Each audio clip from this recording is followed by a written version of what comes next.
सहस्रमिदं पुण्यस् यः पठेत् प्रयतः पुमान् विष्णोः पदमावाप्नोति भयशोकादिवर्जितः।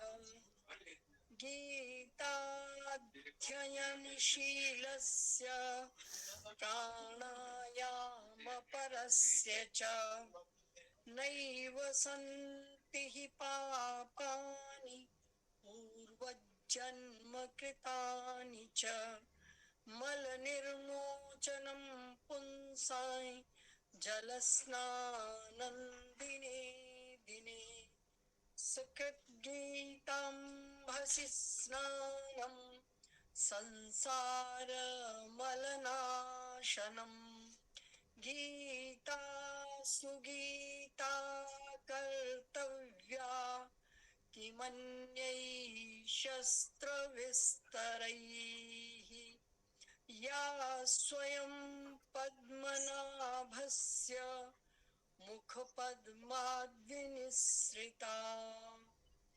भारतामृतसर्वस्य विष्णोर्वक्त्राद्विनिसृतम् गीता गङ्गोदकं पीत्वा पुनर्जन्म न विद्यते सर्वोपनिषदो गावो दुग्धा गोपालनन्दनः पार्थो वत्सु सुधीर्भोक्ता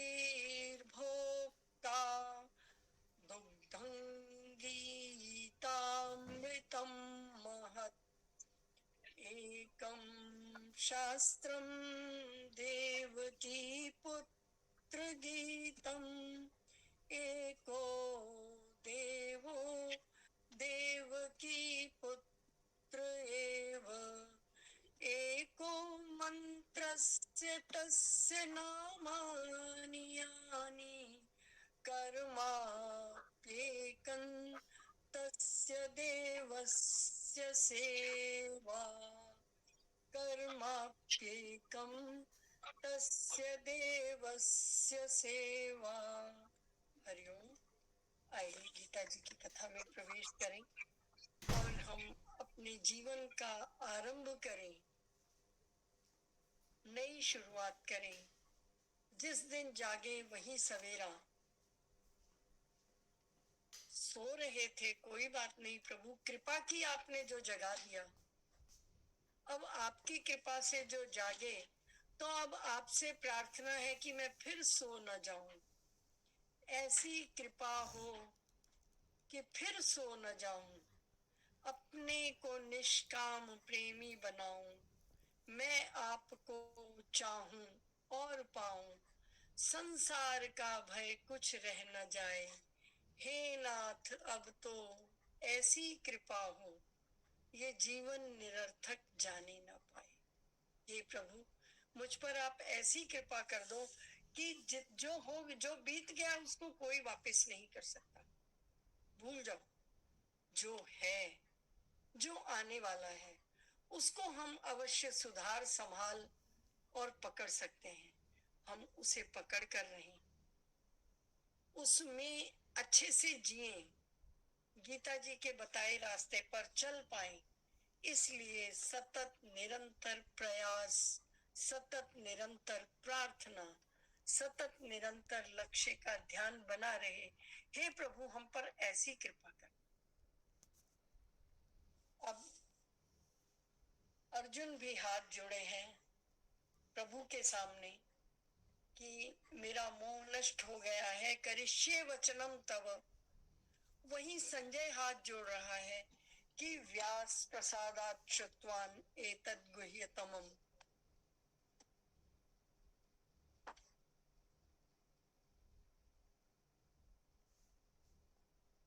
मेरा मोबाइल, लैपटॉप।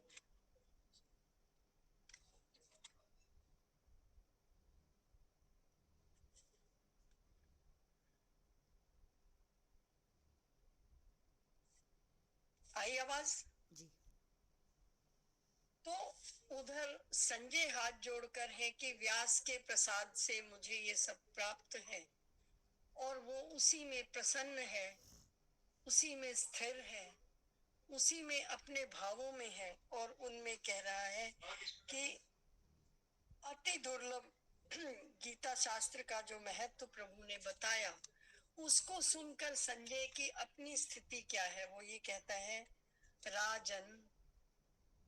अब उसने धृतराष्ट्र को राजन शब्द से संबोधित किया है कि हे राजन, ये ठीक है कि मैं इस समय आपकी सेवा में हूँ और आप मेरे राजा हैं। हे राजन, संस्मृत्य संस्मृत्य संवाद मिमम अद्भुतम केशवार्जुनयोः पुण्यम हृष्यामि च मुहुर्मुहुः। कि हे भगवान, ये इन भगवान श्री कृष्ण के और अर्जुन के संवाद को सुनकर, जो कैसा है, रहस्य वाला है, गूढ़ है। रहस्य का अर्थ है कि ऐसा जो सबको बताया ना जा सके, ऐसा ये गूढ़ है कि बता के कोई लाभ भी नहीं है। अगर हम किसी बहुत छोटे बच्चे को बहुत गहरी बात बता दें तो वो बताने का कोई लाभ नहीं है, क्योंकि उसको ना वो गहरा समझ में आया ना बात समझ में। तो उन्होंने क्या कहा कि ये जो रहस्य युक्त कल्याणकारक और अद्भुत संवाद हुआ अर्जुन में और भगवान श्री कृष्ण में, इसको याद कर कर के ही मुझे बहुत हर्षित हुआ जा रहा है। अब उसको याद आने में मुख्यतः तो विराट रूप याद आ रहा होगा, जो उसने न केवल कानों से सुना, आंखों से देखा भी। उसको खाली सुना नहीं है, सुनने की एक बात होती है, लेकिन आंखों के सामने उसे घटित होते देखना आसान बात नहीं है। और वो देख रहा है कि प्रभु उसे बिना पूछे भी बताए चले जा रहे हैं। बाद में अर्जुन ने कुछ प्रश्न नहीं किए। उसके बाद भगवान कहते हैं, आ मैं तुझे फिर से बताता हूँ, तेरी उन सब बातों की जड़ तक, तह तक, नीचे तक जाकर मैं तुझे समझाता हूँ, मैं तुझे बताता हूँ कि कुछ भी ऐसा नहीं जो तेरे लिए संभव न हो। मैं तेरे साथ, और तुझे कुछ याद हो न हो, मैं सब कुछ जानता हूँ। मैं सब जगह होते हुए कहीं नहीं हूँ। मेरे दिव्य जन्म, दिव्य कर्म भी हैं। न तेरा जन्म दिव्य, न तेरा, लेकिन मेरा तो जन्म और कर्म दिव्य है। मुझे जो दिखता है वो दिखता है, मैं जो जानता हूँ मैं जानता हूँ, और मेरे पास तीनों समय का पूरा ब्यौरा है। एक एक घटना की लिखित जानकारी मेरे पास है, और वही होगा। एक ये नहीं है कि मेरे पास जानकारी है, वैसा ना हुआ तो मैं कुछ कर नहीं सकता। होना वही है जो मेरी जानकारी में है, या जो मैं चाहता हूं वही हो। पर तुमने क्या करना है, तस्माद योगी भवार्जुन, तू कर्म योगी हो जा। ये जो ज्ञान और ये योग और ये सन्यास सब बेकार की बातें हैं, क्योंकि बिना कर्म किए कोई रह नहीं सकता। तस्मात योगी भवार्जुन, और योगी होके क्या करेगा कि तू खाली निमित्त मात्रम भव सव्य साचिन, कि तू खाली निमित्त बन जा। होना वो है जो मैं चाह रहा हूं, होगा वही जो मैंने चाहा है, जो लिखा है। लेकिन कोई निमित्त तो होगा, तू बन जा। निमित्त मात्रम भव सव्य साचिन, कि तुम खाली निमित्त हो जाओ, बाकी तो सारे, बस तू कुछ भी चला देगा, सामने वाला मरा ही पड़ा। तूने देखा ना, अभी मैंने दिखाया कि ये सारे कर्ण, अश्वत्थामा, युधिष्ठिर, सारे के सारे मरते चले जा रहे हैं, कोई बचा नहीं। तो जब ये सारे मरे ही हैं तो तू निमित्त हो जा। और इस निमित्त में तुझे लगा कौन रहा है, मैं स्वयं। यूं भी अगर भगवान ये बात नहीं कहते तो अर्जुन ना लग पाता, ये उसकी बिसात नहीं है। फिर भी भगवान कहते हैं कि मैं कभी कुछ नहीं करता तो आज भी नहीं करता। कर्म तेरा, फल तुझे चाहिए तो कर्म तेरा बना ले, तुझे फल नहीं चाहिए तो कर्म मेरा बना दे। लेकिन कर्म से तेरी मुक्ति नहीं है। तू सन्यासी बन, तू योगी बन, तू कुछ भी भक्त बन, तीनों ही स्थितियों में कर्म से तेरी मुक्ति नहीं है। कर्म तुझे करना ही है। फल तुझे वही मिलेगा जो मैंने सोच रखा है, जो तेरे कर्मों के अनुसार है वही फल मिलने वाला है। पर अब तेरी इच्छा है कि कर्म तो तुझे करना ही है, उससे मुक्ति नहीं है, पहली बात। लेकिन अगर तुझे उसका फल नहीं चाहिए, अगर तुझे अंततो गत्वा मुक्ति चाहिए, हर कर्म को मुझे सौंपता चल, मेरे अर्पण कर दे, उससे होगा क्या?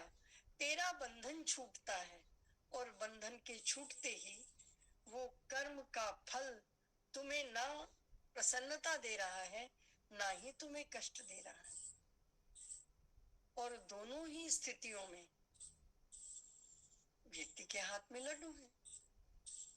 अर्जुन को कह दिया, अगर तू जीत गया, भोक्ष से महीम हत्वा भोक्ष से स्वर्गम, दोनों ही जगह तेरे भोगने की है। कहीं ऐसा नहीं है कि तुझे भोगेगा नहीं, तेरे को दोनों ही तरफ मिलेगा। तूने कहाँ जाना है, तू अपनी जगह सोच। तो अर्जुन को पता है कि मैं जीतने वाला हूँ। उसने कभी हारेगा ये शब्द उसके डिक्शनरी में था ही नहीं। उसने आज तक हार देखी नहीं, वो हार सकता नहीं। आज भी जिन लोगों के बीच में खड़ा है वहां उसकी हार नहीं है, वो जानता है। लेकिन मोह हो गया है। इसीलिए प्रभु के सारे वाक्यों से, सारे संदेशों से, सारे शब्दों से उसने क्या कहा? मोह निकल गया, मैं स्थिर हो गया। और मोह निकल जाने से, स्थिर हो जाने से नष्टो मोहः स्मृतिर्लब्ध्वा स्थितोस्मि गत संदेह करिष्ये वचनम तव। अब मैं तेरे वचनों को करूंगा प्रभु। और उस समय उसने कहीं भी एक पल के लिए ये नहीं कहा मैं।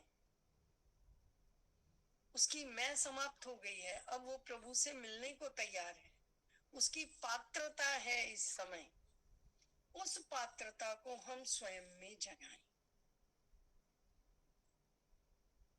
हम रामायण में से प्रसंग चुन रहे थे, हम रामायण से प्रसंग निकाल रहे थे, तो आज भी हम वहां से निकालें कि रामायण में दो व्यक्ति ऐसे हुए। एक भगीरथ हुए जो गंगा लाए, एक त्रिशंकु हुआ जिसके होने से कर्माणवती नदी आई। दो इस वंश के राजा हुए और दोनों ने नदियां लाया। इस धरा पर नदी आई। उस नदी के आने से एक हो गया,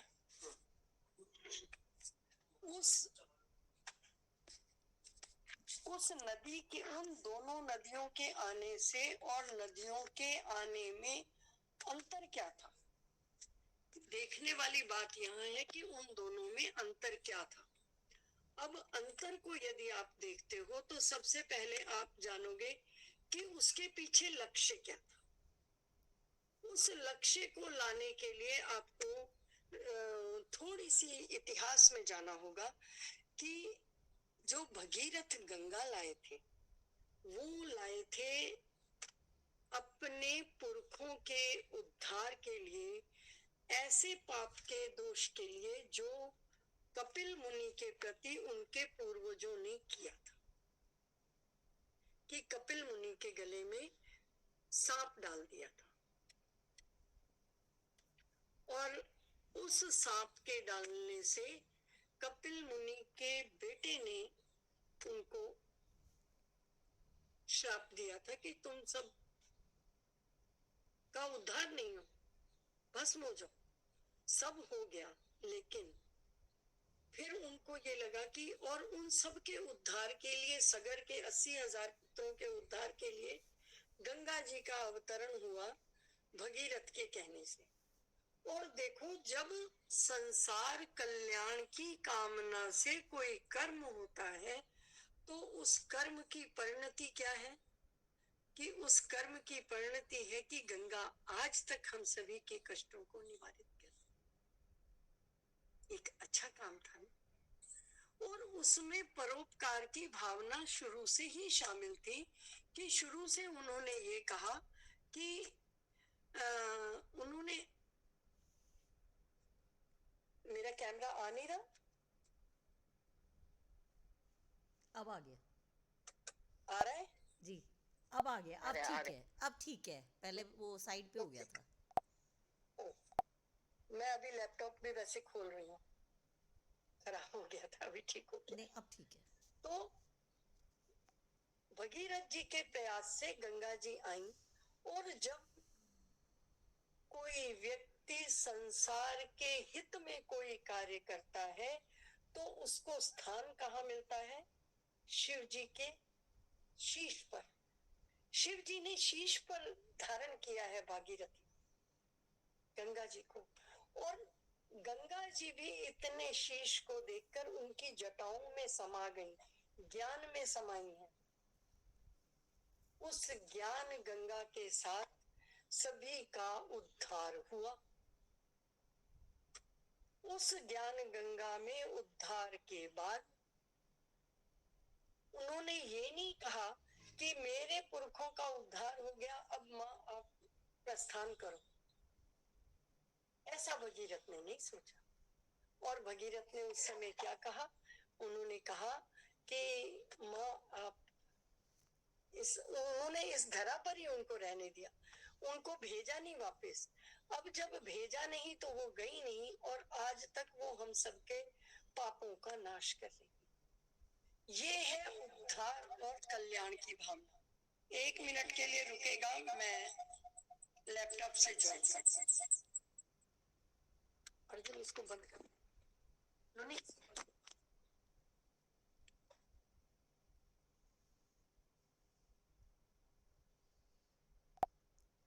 श्री कृष्ण गोविंद हरे मुरारी, हे नाथ नारायण वासुदेवा।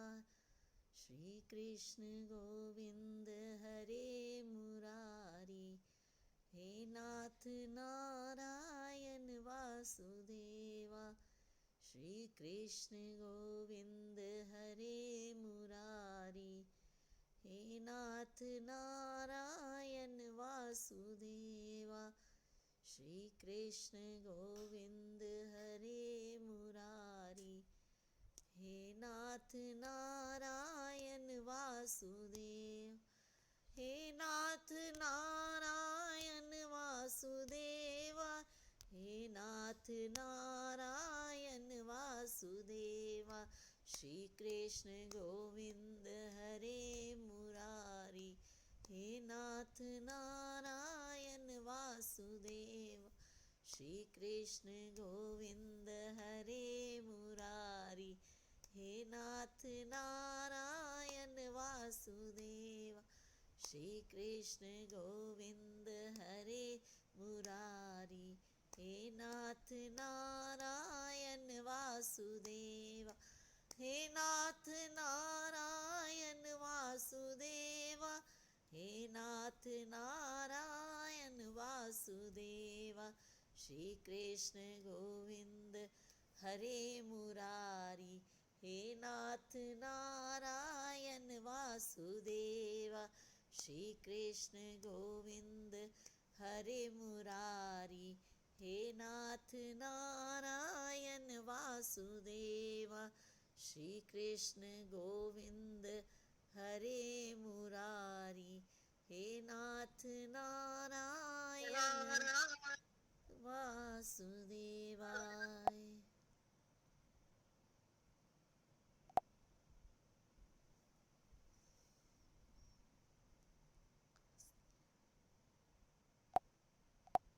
दीदी आवाज नहीं आ रही आपकी।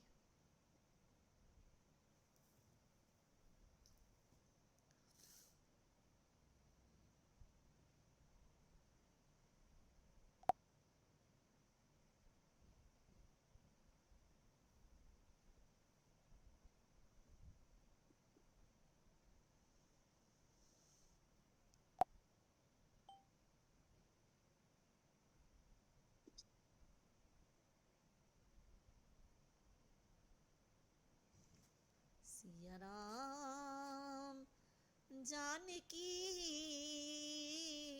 बैठे हैं मेरे सीने में, सिया राम जानकी बैठे हैं मेरे सीने में। जी शुरू कीजिए, धन्यवाद। नो वॉइस, आवाज नहीं है दीदी। हाँ, आप मोबाइल से ही ऐड हो जाइए, मोबाइल से सही आ रहा था, बिल्कुल फिट आ रहा था, बढ़िया। इतने में हम 2 लाइनें बोलते हैं जब तक दीदी आते हैं। देख लो चाहे दिल के नगीने में, देख लो चाहे दिल के नगीने में, सिया राम। हेलो। यस, अब आइए आइए अर्जुन, आ गई आवाज बेटा, आपकी आई है। मम्मा की आती है नहीं आती देखते हैं। हाँ, आ जाएगी। आ गई आ गई आ गई जी। ये ना कभी मौके पे ही गड़बड़ करता है। कोई कोई बात नहीं जी, कोई बात नहीं। टेक्निकल की हाँ, वजह से हम अपना आनंद खराब थोड़ी करेंगे, हम तो भजनों का आनंद लेंगे, है ना भाई। जी। बिल्कुल। तो भगीरथी आई और वो आज तक हमारा उद्धार करने के लिए आई। एक वो भी दशा है, एक दशा दूसरी है जिसमें त्रिशंकु महाराज हैं, वो भी इसी कुल के हैं, और उन्होंने अपने गुरु विश्वामित्र से कहा, मैं इस शरीर के साथ स्वर्ग जाना चाहता हूं। विश्वामित्र जी ने कहा, आपको संदेह है? आप इतने अच्छे प्रतापी राजा हैं, इतना अच्छा आपका वंश है, इतना बढ़िया आप काम कर रहे हैं, आपको संदेह है कि आप स्वर्ग नहीं जाओगे? आप जाओगे, गुरु हैं उस कुल के, तो सही बात बताई कि महाराज आप स्वर्ग ही जाओगे। तो उनकी मैं समाप्ति नहीं हुई है, तो वो क्या कहते हैं, सभी मरने के बाद स्वर्ग जाते हैं, मैं भी मरने के बाद गया तो क्या किया, मैं सशरीर जाना चाहता। एक ये कि सशरीर मेरा स्वर्ग में हो, तो मैं इसके लिए मुझे क्या करना होगा, कितना पुण्य कर, मुझे अगर मैं सशरीर नहीं जाऊं तो फिर क्या, फिर मैंने क्या किया, कुछ नहीं किया। विश्वामित्र वशिष्ठ जी ने कहा कि देखो ऐसा संभव नहीं है, क्योंकि मैं आपका कुल गुरु हूँ और मैं आपको गलत बात नहीं बताऊंगा, स्वर्ग में बहुत बढ़िया शरीर मिलेगा, नया शरीर मिलेगा, तो इस शरीर को ढोने का क्या लाभ कि आप इस पीड़ित शरीर को लेकर ऊपर जाएं, इसकी कोई आवश्यकता नहीं है, वहां आपको नया शरीर मिलेगा। और ये न्याय व्यवस्था के विपरीत है कि हम इस शरीर को लेकर स्वर्ग जाएं, आपको वहां अच्छा शरीर मिलेगा, अच्छे भोग मिलेंगे, सब नया होगा, शरीर भी नया रखिएगा।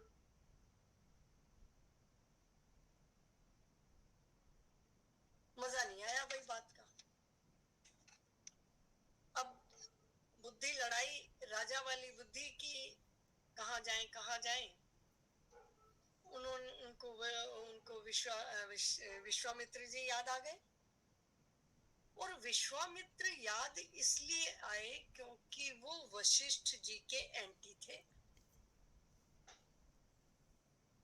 कि अगर मैं किसी और के पास जाता हूं वो कहेगा आपके कुलगुरु, और मेरे कुलगुरु तो इसके लिए तैयार नहीं है, तो अब मुझे किसी ऐसे को पकड़ना चाहिए जो इनके विपरीत हो, इनका नाम सुनते ही काम करने को तैयार हो जाए। सही बात। अब उन्होंने उनको अप्रोच कर लिया, और अप्रोच करने के बाद उन्होंने कहा, उन्होंने विश्वामित्र जी ने भी पूछा आपके कुलगुरु, तो बोले मैंने उनसे कहा, उन्होंने कहा ये संभव नहीं। मैंने कहा अच्छा मैं भेजता हूँ। जिस नियत से वहां गए थे वहां यस था, होना ही था, क्योंकि वो वशिष्ठ जी के एंटी थे, उनके विपरीत या प्रतिद्वंद्वी थे, तो उन्होंने कहा कि हाँ मैं करता हूँ। वो तैयार हो गए, उन्होंने करना भी शुरू कर दिया। अब त्रिशंकु महाराज सशरीर उठ गए स्वर्ग के लिए। जब स्वर्ग पहुंचने की बारी आई तो देवताओं ने कहा कि अरे ये देवता सशरीर आ रहा है, तो इस शरीर के साथ अगर कोई आना चाह रहा है तो क्या उसे आने दिया जाए?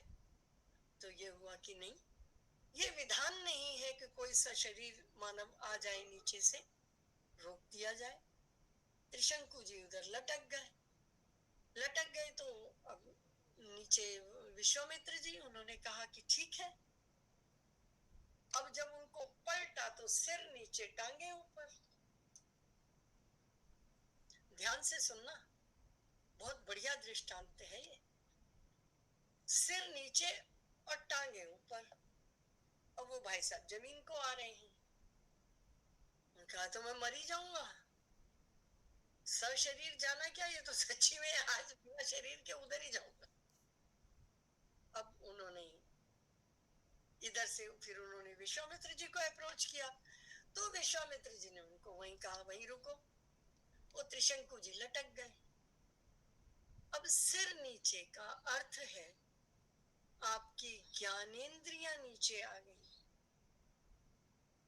आपकी देखने की दृष्टि नीचे आ गई, और आपकी कर्मेंद्रिय यानी चरण वो ऊपर हो गए। शरीर जो प्रभु ने आपको बना कर दिया वो कैसा दिया? पैर नीचे हैं, सिर का स्थान ऊपर है, यहाँ बुद्धि है, यहाँ तीसरी आंख भी है, आंख का सिरा भी है, उसको चलाने वाली बुद्धि भी वही है, और बुद्धि का ज्ञान प्रज्ञान भी यहाँ है, इसलिए ये ऊपर है। और यदि हम मैं अहम ममता से कोई काम करते हैं तो हमारी कर्मेंद्रियां ऊपर हो जाती हैं, ज्ञानेंद्रियां नीचे आ जाती हैं, और ज्ञानेंद्रियों को जो बुद्धि संचालित करती है वो उससे भी नीचे आ जाती है। और जब हमारी ये दशा होती है तो हम क्या पाते हैं? त्रिशंकु की स्थिति। हम उठ नहीं पाते, हम मोक्ष नहीं पाते, और हम क्या करते हैं? हम लटकते रहते हैं। और उस मध्य की स्थिति में किसी का भी उद्धार हो सकता नहीं।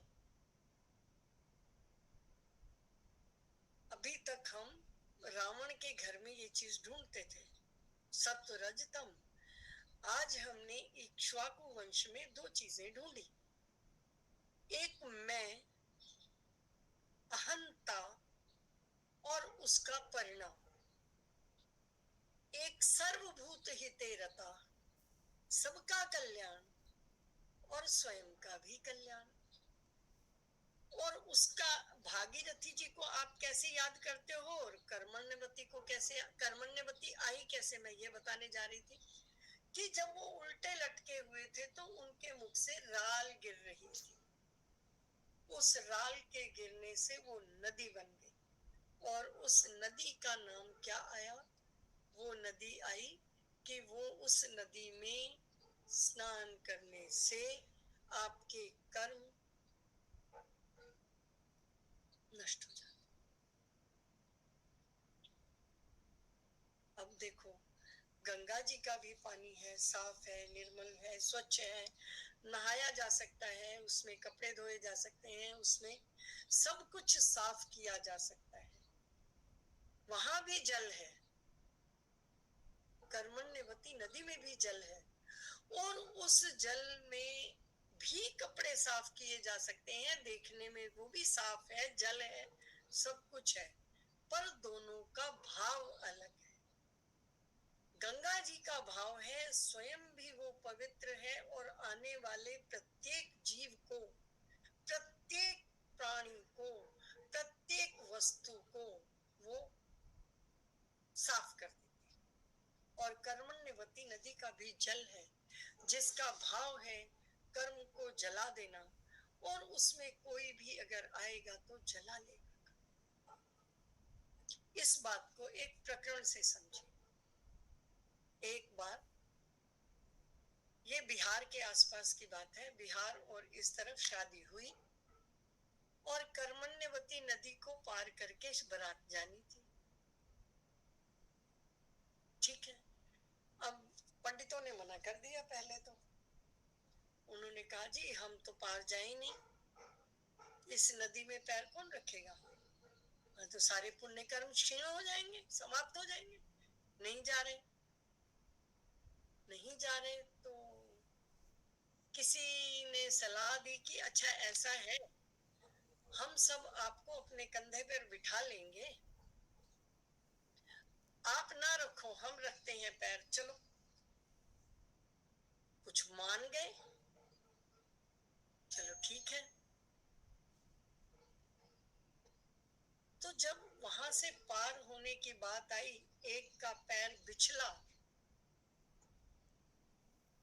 गिर गया बेचारा। गिर गया तो जो अपने कंधे पे बिठा रखे थे वो भी गिर गए। अब गिर गए कहाँ, तो वो पानी छुआना नहीं चाहते थे, कहाँ नहा लिए। अब उन्होंने कहा कि तूने मेरा भ्रष्ट कर दिया, तुमने ये किया वो किया और मेरे सारे कर्म समाप्त कर दिए, तूने मेरे पुण्य कर्मों का नाश कर दिया। तो किसी भले आदमी ने कहा, भैया तुम अपने कर्मों से तो पहले ही इस नदी में गिर गए, जब तुमने किसी के कंधे पर बैठने की सोची। क्यों तुम मैं के साथ आ गए कि मेरे कर्म ना जलें, इसके जलते तो जलें। जब ये तुम्हारे लिए उस नदी में खड़ा हुआ तो तुम्हारे कर्म तो वहीं जल गए थे। ये तो लोक दिखावे में आज जले, अब जले। जिस समय तुमने सोचा, तुम्हारा जब ये भाव बना कि ये इसमें से मुझे कंधे में बिठा के ले जाए, तो तुम में जब भावना कभी मैं की आएगी, मेरे की आएगी, अहम की आएगी, अहंता की आएगी, तो यकीन जानो आप त्रिशंकु से आगे नहीं होंगे, उस लार में गिरे हुए होंगे। इसी बात को तो हमारा गरुड़ पुराण कहता है कि तुम्हें ऐसी नदी को पार करके जाना होता है। मैं और मेरा को छोड़े बिना गुजारा नहीं, मुक्ति नहीं, छोड़ो। और मैं और मेरा किसको वो कहते हैं, मैं मतलब मैं, अहम। और वो अहम अर्जुन का समाप्त हुआ है। वो कहता है कि अब मैं करिष्ये वचनम तव, मैं तुम्हारे वचनों को करूंगा। अब तुम मेरे वचनों को करोगे, अभी तक कर नहीं रहे थे इसका मतलब। तो बोले अभी तक मैं अपने वचन, अब मैं करिष्ये वचनम तव। वो हम बकरे की कहानी कहते हैं ना, कि उसकी सांसें कब पूरी हुई, जब उसके मुख से तू तू तू तू तू तू तंबूरा बन गया और निकला तू तू तू तू। जब तक उसकी मैं थी, उसको पीटे ही जा रहे थे सब। जब उसने तू तू कहना शुरू किया तो प्यार से छूने लगे। ये मैं और तू का फर्क है। संसार तुम्हारे हाथों में, मैं हूं संसार के हाथों में। तो प्रभु से अगर पाना है तो मुक्ति को पाओ, इस मुक्ति के मार्ग पर चलो। और वो कहता है, नष्टो मोह स्मृतिर्लब्ध्वा प्रसादात्मयाच्युत। हे अच्युत, आपकी कृपा से। सबसे पहला शब्द बोला कि आपकी कृपा से, फिर मोह नष्ट हो गया, संदेह रहित हो गया, स्थितो मैं स्थिर हो गया, गत संदेह मेरा संदेह समाप्त हो गया। और अब मैं क्या, अब अगर कुछ करने को है तो क्या करने को है, वो करने को है कि मैं आपके वचनों को करूंगा। उन वचनों को करने के लिए वो सज्ज है, और उस सज्जता में आप देखें कि वो बार बार ये कह रहा है कि प्रभु अब मैं आपके वचनों को करूंगा। उधर त्रिशंकु जी हैं जो मैं और मेरे कारण, जिनकी मैं समाप्त नहीं हो रही, जो मात्र अपने अपने मैं के कारण उन्होंने अपने शत्रु, अपने गुरुदेव के शत्रु के पास जाने में भी संकोच नहीं किया। मैं इतनी दीर्घ हो गई, और जब वो दीर्घ होगी तो आप अपनी दशा को समझें, आपकी दशा त्रिशंकु की हो जाएगी। और ये दृष्टांत हमें बहुत कुछ सिखाता है कि हम अपना भला करें, बहुत अच्छी बात है, लेकिन उस भले में किसी का अहित न हो। सगर ने 80,000 पुत्रों को तारने के लिए गंगा जी बुलाई थी, और जब हम समाज कल्याण के तहत कोई कार्य करते हैं, समाज कल्याण की आशा से कोई कार्य करते हैं, जब मैं और मेरा समाप्त हो जाता है, भगीरथ ने अपने लिए गंगा नहीं बुलाई, ये उनके स्वयं का कोई उपचार नहीं होना था, स्वयं वो ठीक ठाक थे, और उनके पास समय भी था, कर्म करने का भी समय था, और उस कर्म को करने में उन्होंने गंगा जी बुलाई। लेकिन उस कर्म तो उन्होंने यही किया कि गंगा जी बुलाई, लेकिन उस बुलाने में उनका जो मार्ग था वो क्या था? कल्याणकारी था। और वो ये देख रहे थे कि किस प्रकार मेरे पूर्वज जो अभी तक तरे नहीं, जिनका मोक्ष नहीं हुआ, जिनको मुक्ति नहीं मिली, वो लोग तर जाएं। और फिर उतना ही उनका वो नहीं रहा, उन्होंने कहा जब अब आ गई हैं तो यही विराजे ना, सब मानव मात्र का कल्याण हो जाए। नहीं तो वो कह सकते थे कि प्रभु मैंने आपको इसी काम के लिए बुलाया था, अब आप प्रस्थान कीजिए, जैसा हम करते हैं। हर पूजा से पहले हम सारे देवी देवताओं का आवाहन करते हैं, उनकी खूब पूजा करते हैं, और पूजा समाप्त होते ही कहते हैं अपने अपने घरों को जाओ, गणेश जी और लक्ष्मी जी इधर ही रहें, गणेश जी मेरे स्थिर करने के लिए, लक्ष्मी जी मेरे घर में विराजमान रहे सद्बुद्धि देने के लिए, और लक्ष्मी धन देने के लिए। स्वार्थ है, लेकिन भगीरथ में स्वार्थ नहीं था। एक ही वंश के दो राजा, जो मैं के साथ था उसका परिणाम क्या था, उसका भाव क्या था, उसका कर्म क्या था, उस मैं को, मेरे को, अहंता को छोड़ दो, सर्वभूत हिते रता में जाओ, गंगा जी यहीं आएंगी, और उस गंगा जी के आने से मानव मात्र का कल्याण हो जाएगा, मानव मात्र प्रसन्न हो जाएगा। और मानव क्या है? प्रभु का अंश है, ईश्वर अंश जीव अविनाशी।